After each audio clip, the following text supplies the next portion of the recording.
Эзэн хааны нууц. Хятадын чин төрийн Цэнши Хуанди манад хооллын өмнөх хэрний 259 онд төрөөд 13 наснда Хятадын олон хуваагдмал улсын нэгнийх нь эзэн хааны ширээнд суужээ. Хятадын түүхэнд анх удаа бүх улс орныг нэгтгэн захирах хүртлээр тэр олон жил байлдаж гутган өмүүлсэн юм.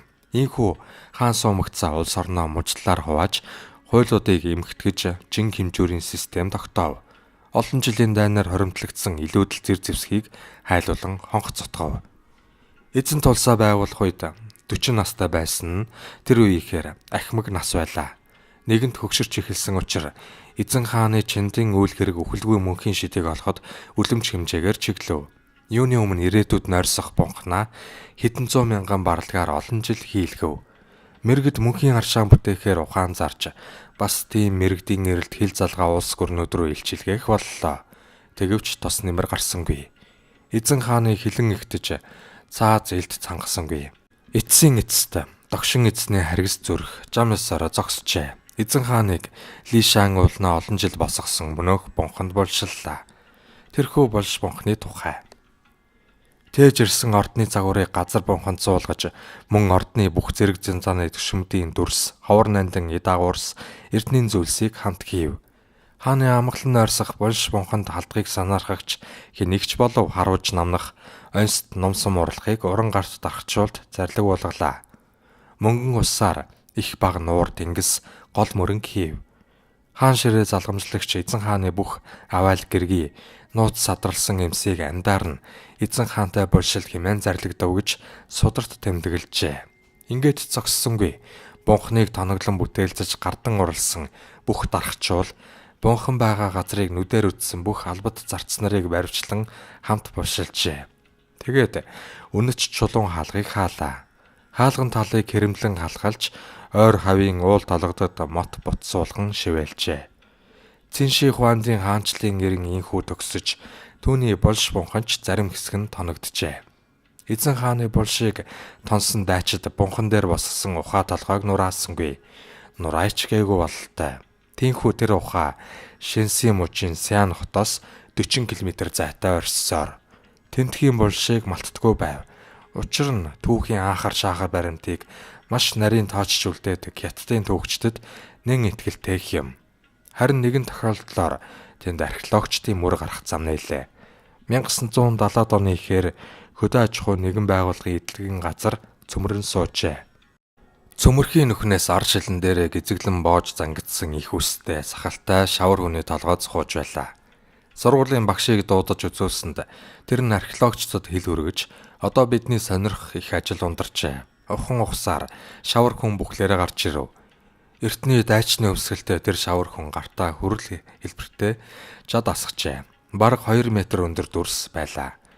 Энд ийм дайчин яагаад хийв? Ойр зэрэгэлдээ өөр зүйл байхгүйс гэдэг санаа археологчдыг зүй ёсоор зоов. Тэгтэл 1974 оны сүүлчээр мэргэжлийн хүмүүс нь эргэлзэн гайхмаар хүн өнөмшөмгүй мэдээ дэлхийд даяар түглээ. Мөнөөх дүрс олдсон ухаагаас зүүн тийш бүхэл бүтэн шавар цэргийн айрамж агссан өргөн талбайг ухаж гаргажээ. Одоогоор 6000 гаруй бармил илрээд байна. Энэ нь гагцхүү явган цэргийн айрам бус жагсагчдын игнээ хооронд бодит хэмжээгээр бармилдсан байлдааны тэргүүд игнээстэй бөгөөд морд хүмүүсийг шатаасан шавраар барьж энэхүү ансаг мэт айрмын тоног зэр зэвсэг жинхэнэ хийцэх байлаа.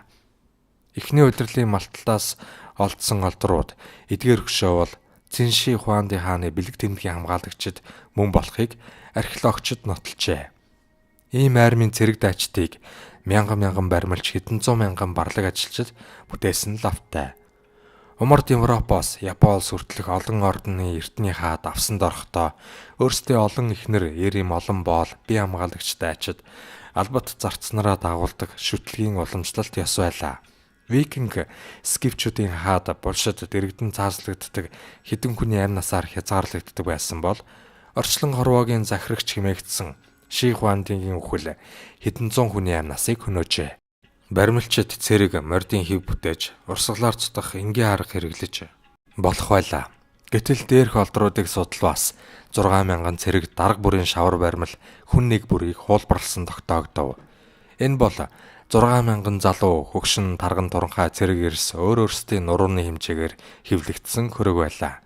Энэ бол асар их цар хэмжээтэй бодит хөрөг баримлын цор ганцхан үзэсгэлэн юм.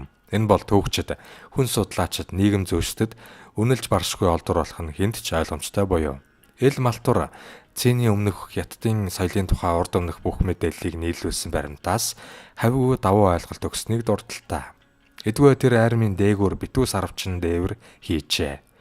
Цинши Хуан хааны бунхан хятадын жуулчдын хамгийн их сонирхдаг газар болж жил бүр сая гаруй хүн үздэг болжээ. Гэлээч энэ нь түүхийн игшин хараахан бус түүнд ойртож буй хорон буюу. Хятадын хэвлэлд мэдээлснээр Бошны дэвсгэр газарт сүүлийн 10 жилд 10 гаруй километр талбайд 40,000 гаруй сувг цаоног өрөмдөм алджээ. Тэгэвч энэхүү судлагдсан газар нь Бош бунхны нийт талбай нь 6-1-ээс хитрээгүй ажээ. Бунхан бүхэлдээ түүхий тоосгоор өрсөн ханаар хязгаарлагдсан ээдрээтэй цогцлбор болохыг эрлийн шугам нотлоод байна. Гадуураа 6 км, дотуураа 4 км урт газар эзлэнэ. Дотуурх ханны ард шарилтай бунхан орчих хагаад тэр нь өргөөшөө арай бага, уртаашаа бүтэн хагас километр газар доорх тэгш өнцөгт байгууламж болно. Түүн рүү хэд хэдэн талаас газар доогуур харанхуй нөхөхээр хүргэнэ. Шарилын бунхныг тойруулж ханны цаад хэдэн зуун туслах бунхан барьсныг археологчид олжээ.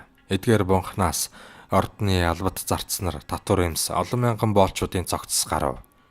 Цинши Хуандын булшин дунд өдий төдий ховор адгуус жигүүртний болшч бас бунхлагджээ. Энэ нь эзэн хаан анх удаа амьтны хүрээлэн байгуулж дэлхийн өнцөг болон бүрээс ан араатан жигүүртэн олж ирэхийг тушаадаг байсан тухай хуучдын өгүүлснийг нотлно. Мөнгө хүрэл чигээр урлсан урлагийн хөмрөгийн сантаа таслахаач олноор олдов. Өөр нэг сонирхолтой зүйл гэвэл ухаа толгоон хөрс шороо үлэмж хэмжээний мөнгөний шингэцтэй юм. Байгалийн тархац ясоор бол тэнд тэгтлээ их мөнгөн ус хуралдах чамгүй. Тиймээс булшны шалан дээр мөнгөн усаар гол мөрөн нуур далай бүхий газрын зураг хийж дэвссэн тухай Сима Цяны мэдээ нотлогдов. Тэр цаг үед үнэт эрдэнэст багтаж байсан мөнгөн усыг тон далагчид авч хараахан чадсангүй. Ийхүү улирч өнгөрсөн олон 100 жилд газар шороонд мөнгөн ус нэвчин шингэсэн нь энэ байлээ.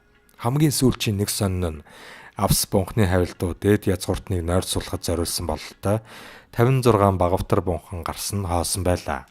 Оршуулгын эцсийн мөчөд сайн санаат ахан дүүс албат ээдсэн Цинши Хуандын хойлгонд дагалдуулсан үе олны амнаас хойд насанд нь хүрэлцээтэй хэмээн үзэж дээдсээс дагалдуулахыг больжээ хэмээсэн таамаглал үнний хувьтай буйзаа.